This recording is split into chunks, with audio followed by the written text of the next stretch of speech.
Gandang gabi, ako'y nagbabalik, DJ B-Boy Bibo, para sa ating tuloy-tuloy na BB Time tungkol sa usapin para sa mga single parents.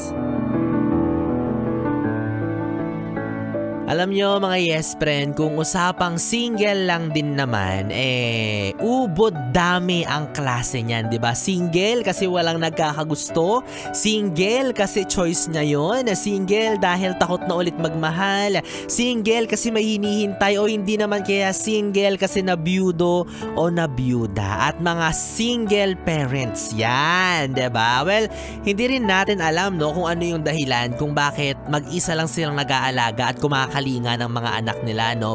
Pero one thing is for sure, hindi madali yung sitwasyon na meron sila at kinalalagyan nila, 'di ba? Maswerte siguro kung talagang maganda yung buhay nitong single parent natin na pinag-uusapan, pero most of them, no, karamihan sa kanila is nahihirapan pa rin na i-handle yung household na mga obligations, responsibilities, especially pagdating sa pagpapalaki ng mga anak nila, 'di ba? So, hindi madali. I mean, hindi ako single parent, but I know, 'di ba?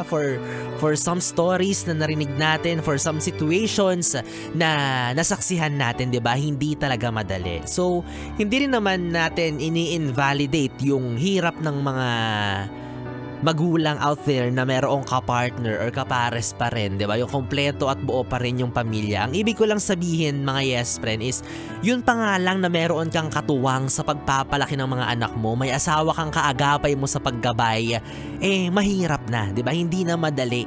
What more, yung gawin mo ang lahat ng responsibilidad ng magulang nang mag-isa ka lang. So grabe, 'di ba? Dobleng pagmamahal yung kailangan mong bunuin, dobleng asikaso or pagpaparamdam ng pag-ibig mo sa kanila, kalinga, yung kailangan mong ibigay sa mga anak mo, 'di ba? Para lang hindi maramdaman ng bawat isa sa kanila na kulang yung inyong pamilya or may kulang sa kanila habang lumalaki sila, 'di ba? Sa trabaho mo pa nga lang, kapag may pinapagawa sa'yo na hindi naman parte ng trabaho mo, sobra na yung pagod, sobra na yung pagrereklamo, no? So, sa sitwasyon pa kaya ng isang single mom or single dad na walang choice at bawal sumuko, 'di ba?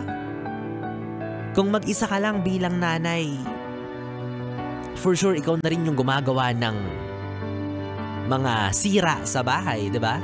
Kung mag-isa ka lang bilang ama, gawain mo rin ultimo pamamlansya.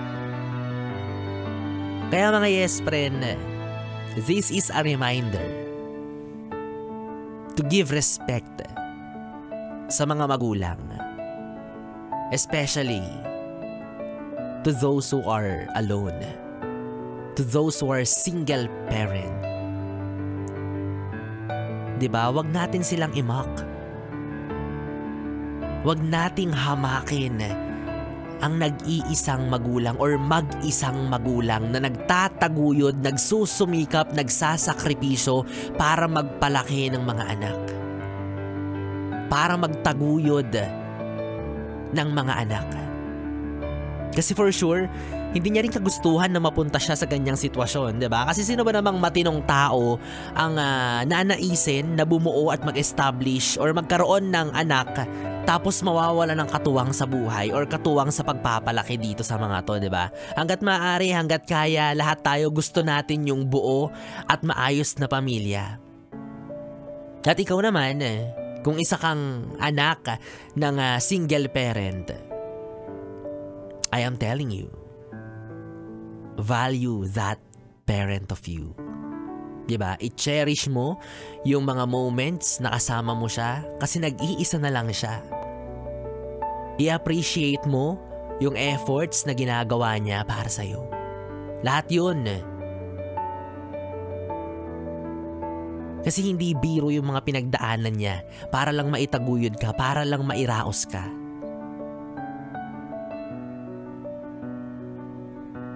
So, you must be proud of your mama/papa or papa/mama, 'di ba, na nagdodoble kara para lang maigapang ka.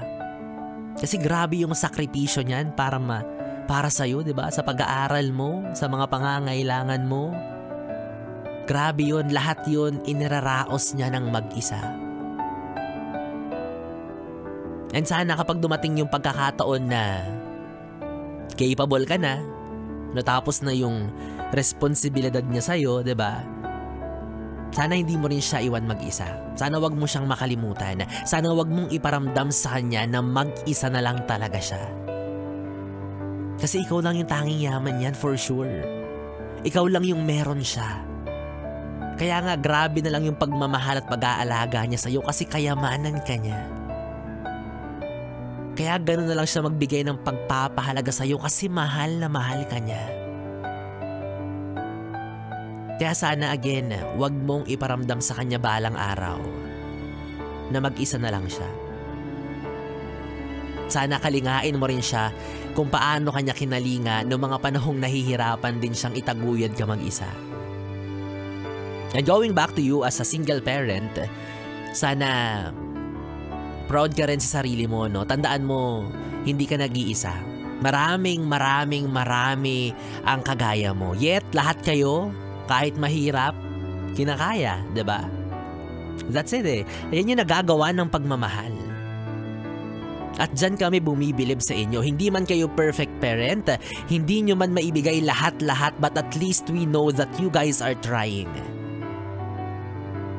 Alam mong nagpapakamagulang ka pa rin. Alam mo sa sarili mo yan. Kaya dapat maging proud ka dyan.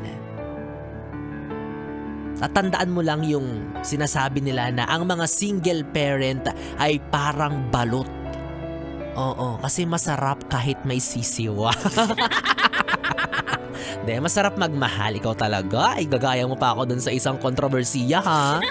Yung mga ano-ano yung mga single parents, ano yung nababalitaan natin sa Facebook, ano yung mga napapanood natin sa TikTok na kapag single parent ka daw at nangungulila at nalulungkot ka, pwede mo daw siyang lapitan. Ay, hindi naman ganun lagi yung hanap ng mga single parent. Minsan ang hanap lang talaga nila ay makakatuwang, hindi yung siping-siping na sinasabi mo dyan, mga pinagsasabi mo. Ito dapat dito manalo eh. Huwag yung pa manalo yan ha. O kaya ikaw, yes friend, kung may asawa ka, kung meron kang kapartner ngayon sa pag-aalaga ng mga anak ninyo, pagpapalaki, pagkakalinga, alagaan mo siya ng mabuti ha. Mahalin mo ng totoo, mahalin mo ng todo. Oo, itigil mo na ang pagiging lasinggero, babaero, lalakero, manlaloko. Kasi kung hindi ka pa rin magseseryoso, sinasabi ko sa'yo, madadagdagan na naman ang single parents sa mundo.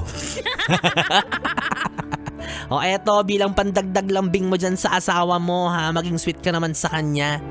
Bigyan mo siya ng pera. Ako pa talaga magbibigay ng pera sa'yo. Abonado na naman si Biboy Bibo. Wala na guys mga yes friend, lakasan nyo ng muli ang volume ng radyo nyo dahil eto na, i-anunsyo ko na kung sino ang mapalad na mananalo para sa ating...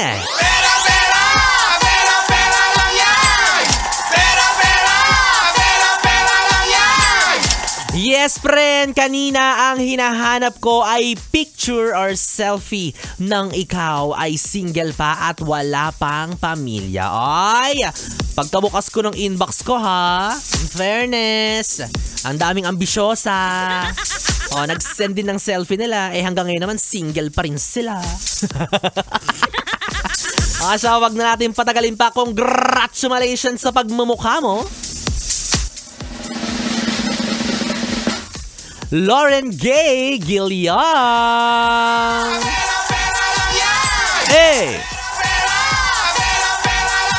Aha, congratulations sa'yo again. Ikaw ang nanalo.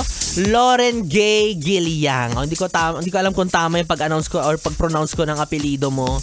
Pero may katanungan lang ako para sa'yo. Kaano-ano mo si Marvin? Si Marvin Gaye. Ba't kasi siningit ko pa yun? Ang corny tuloy. Well anyways, ito ang kanyang mensahe. Ito hindi lang basta picture yung sinend sa akin eh. Meron din siyang message. Sabi niya dito, magandang gabi po DJ Biboy Bibo. Sana isa sa mapili. Single era ko po yan. Noong Jejemon pa ako. Obvious naman. Oh.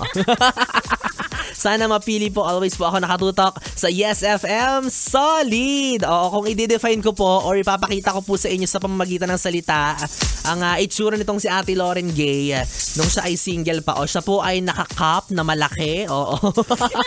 Nakalabas ang dila, oo, tapos mayroon siyang blush on na sobra namang pink na pink at kilay na ubod ng nipis. O, di ba alam niyo na talaga namang single era pa nito. Parang feeling ko mga 1980 pa to. Well, anyways, Ate Lauren, congratulations. Kung narinig mo pa to sa mga oras na to, ang kailangan mo namang gawin ay mag-send ng iyong valid ID at syempre ng iyong GCash number para tuluyan mo nang makuha ang iyong tumataginting na 500 piso para sa ating